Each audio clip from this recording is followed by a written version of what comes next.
Hello, hello, hello. So, people keep asking me, can I say something about the year of the fire horse?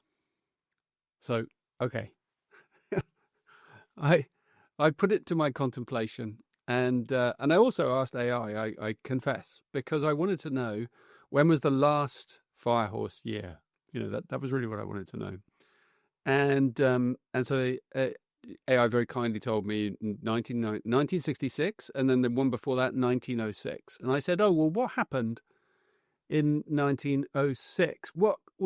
I asked it specifically. I said, was there anything conceived in that year that had a big impact, on the planet? And I was thinking, I even gave it a clue, actually. I said, because I was thinking, wasn't that when the motor car started to enter production? It was around then. I had that because I was thinking fire horse, right? I was thinking that's what a car is.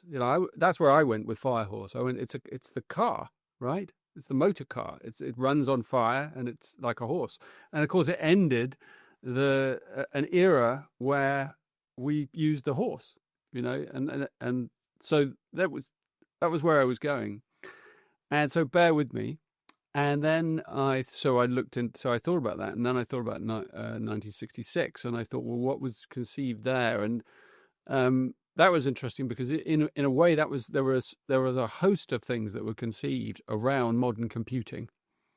Like memory, RAM, memory and things. And it was really interesting looking at, okay, that was really when the internet and the way of storing and controlling and interconnecting devices and computers was conceived in that year. So you can see this pattern of the fire horse, and what it really kind of is it's about time. It's about time.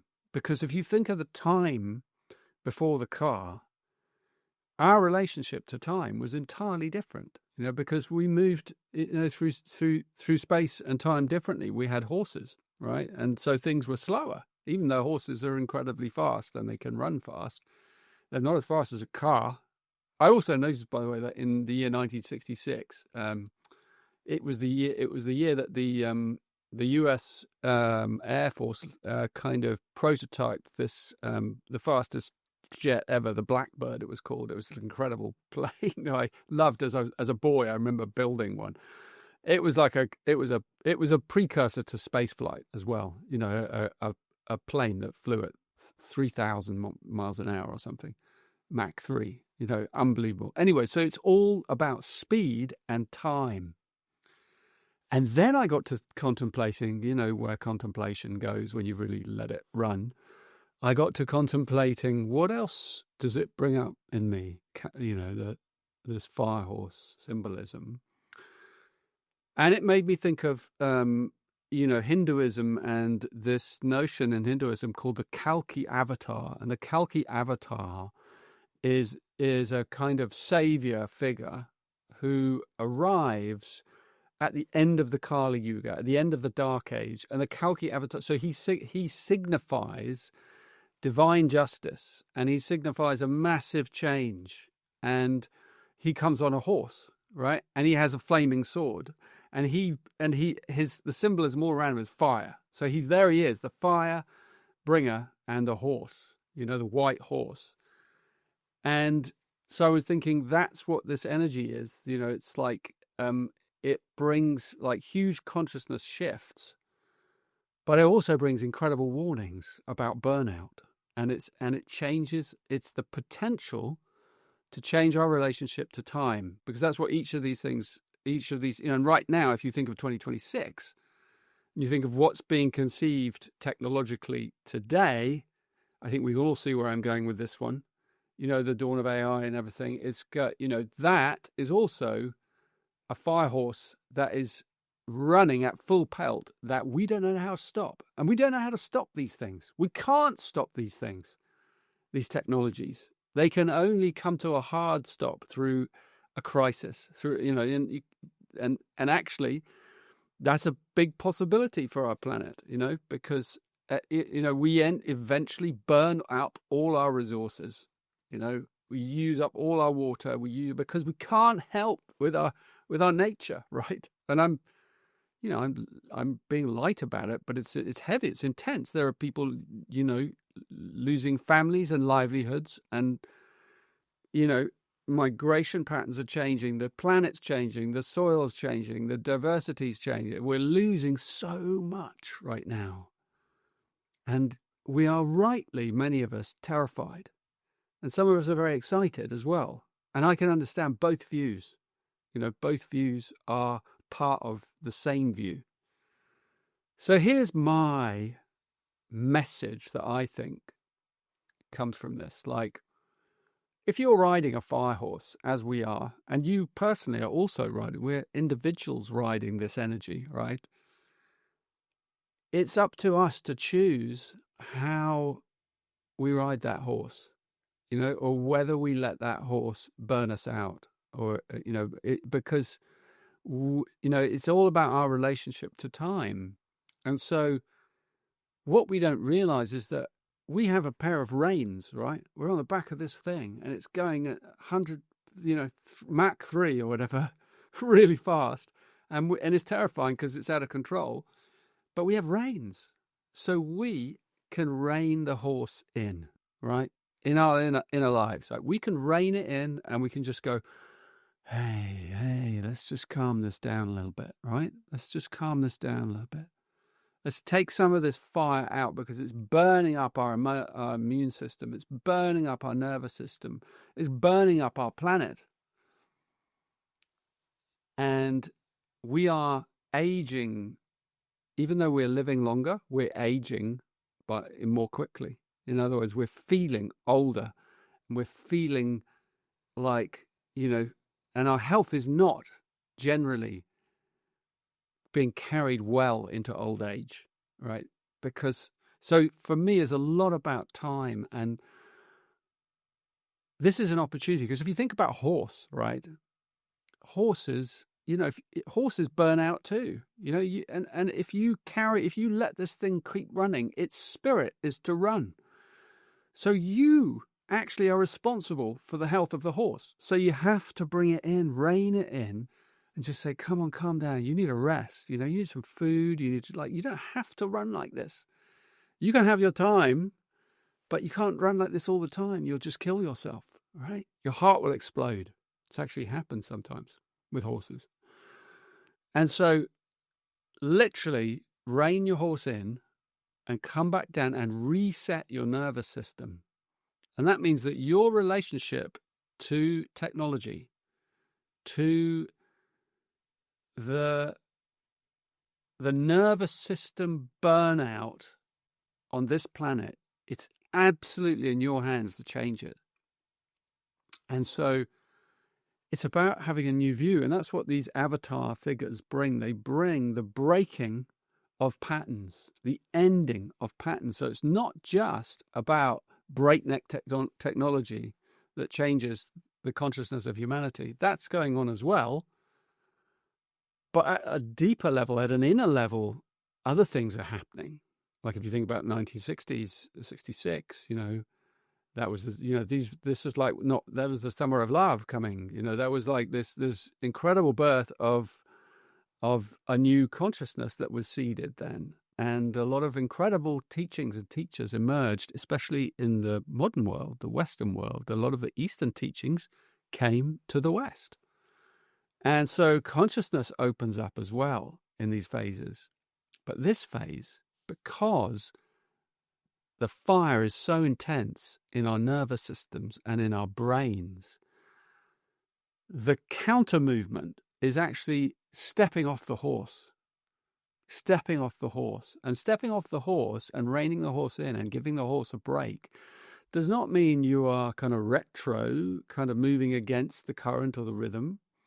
It's symbolic of actually not being a victim of it.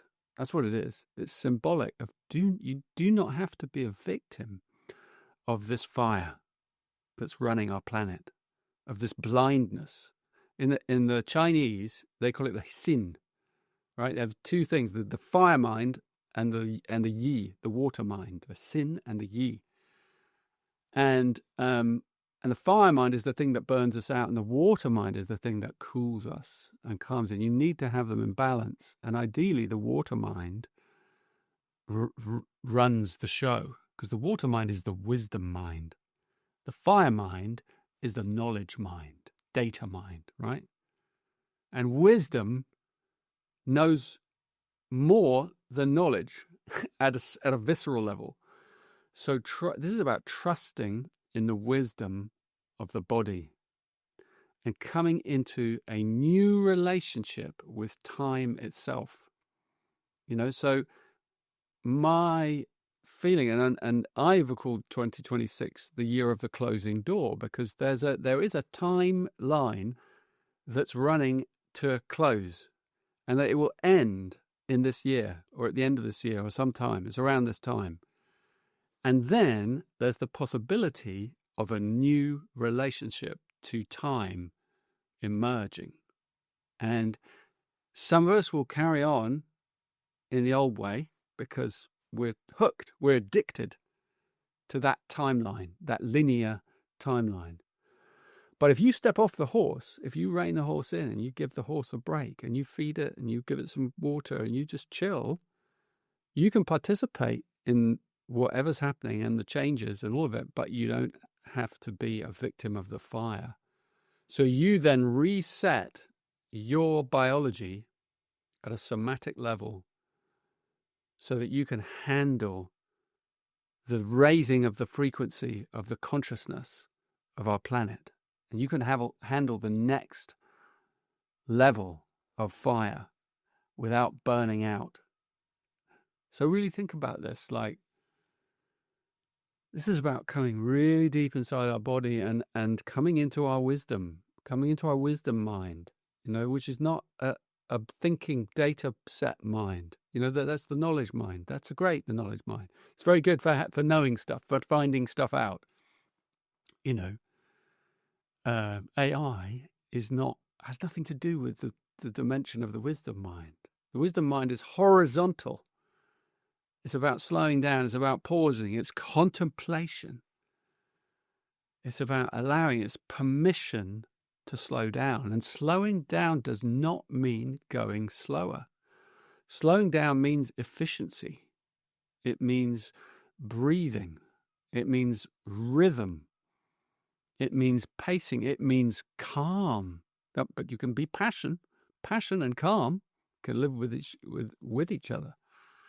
It means being able to hold paradox, being able to handle multiple views, polarities, not being pulled into one side or the other, but being able to hold and contain opposites. That's what this year is teaching us, offering us an invitation to actually let go of some of the grasping mind that we have. I got to know this, I got to know that, I got to know that. Even in the consciousness world, it's like there's an old way, the vertical route to awakening, where we have to do discipline and focus and silence and just like all of these rules, because we've got to get there as quick as possible in this life. It's got to be this life. I got to get enlightened now, this life, as quick as possible, the most efficient method. And there's incredible, like those Zen methods that do that and stuff. But man, they're dry. Sitting facing a wall for 9 years? No, thank you. There's got to be another way. And there is. And it's the unhurried way. It's the horizontal way. Because, you can run up to the summit of the mountain, and you can get to the top and you're exhausted. I see these guys doing that. They're running like, wow, it's impressive, They do it for health or whatever. But actually, the one that takes the meandering route around the mountain that takes, instead of 3 hours, takes 3 days or 3 weeks even, that person, even though it takes them much longer to get up to the top of the mountain, they have had blissful, steps all the way. They've stopped on benches and admired the view, and they've met strangers and become friends. and they have learned things, and they have, and because they've sauntered their way up, and maybe they had a few bits where they, they marched a little bit just for a bit of change. But the point is, they weren't in a hurry to get to the top. And we're all in a hurry to get to the top of something. All of us. All in a hurry to make my million. All in a hurry to get to, to kind of get to the end of my parenting so I can be free. All in a hurry to do this so that I can then do this. Postponing our lives instead of sauntering. And this is the horizontal route, right? And it's where the fire, it's where you take all that kind of, it's a different kind of fire. It's a hearth fire. Think about these things. Enter a different relationship with time. Change the field of your linear data crunching brain and drop into your body and drop into the horizontal field of contemplation and wisdom and love and friendship and gentleness. Because there's a new spirituality emerging, there's a new consciousness emerging, and it is rich and full and romantic, and we're going to have conversations about things that we've never had conversations about before, like bliss. We're going to have conversations about what it means to experience bliss. How many people have those kinds of conversations? Because you have to be really dropped into the deep field of your biology when it's utterly relaxed. And I don't mean relaxed lying like I am now in my chair like this, although that's part of it. It's a relaxed inner landscape. It's the dropping of the inner pressures and the inner judgments that we have to be something or do something or get somewhere. You can have goals, you can have ambitions, but you hold them ever so lightly, and because otherwise they literally turn into inflammation in the body and they age us, and so I'm looking towards a new kind of aging and a new relationship with time and a whole new kind of functioning of the human biome. And that means that we don't discard anything. We are not blind to the injustices. We're not blind to what's going on in the world around us. We're not having the wool pulled over our eyes about people manipulating us or businesses manipulating us or any of those things. We see everything clearly. But we are not a victim of any of it. And we set our trajectory, we hold our reins, we take the horse where we want to go, when we want to go. That's it. And we're not in a rush. We don't need to be in a rush. The world does not need us in a rush. So let's try that for a while. Let's try something new. I'm going to be talking about these things a lot more. I have a lot to say on this subject, so this is just me clearing the air, preparing you, if you're interested in what I have to say anyway, for a new relationship to time. Yeah. So start with contemplation and start with pauses, and just some of the things I've said here today, think carefully about them, think deeply about them, let them simmer inside you, see where they go. Take your time. Anything worth doing takes time. So, yes, the world's going to become more efficient. Yes, technology is incredibly exciting. Yes, it's also very dangerous. Yes, all of those things are true. But let's just reset and come back to the core of our being, because that's what this year, 2026, the year of the fire horse, is offering us. Tether in, get off the horse for a while. Go and have a drink in that bar, like in the old Westerns, stop and enjoy yourself.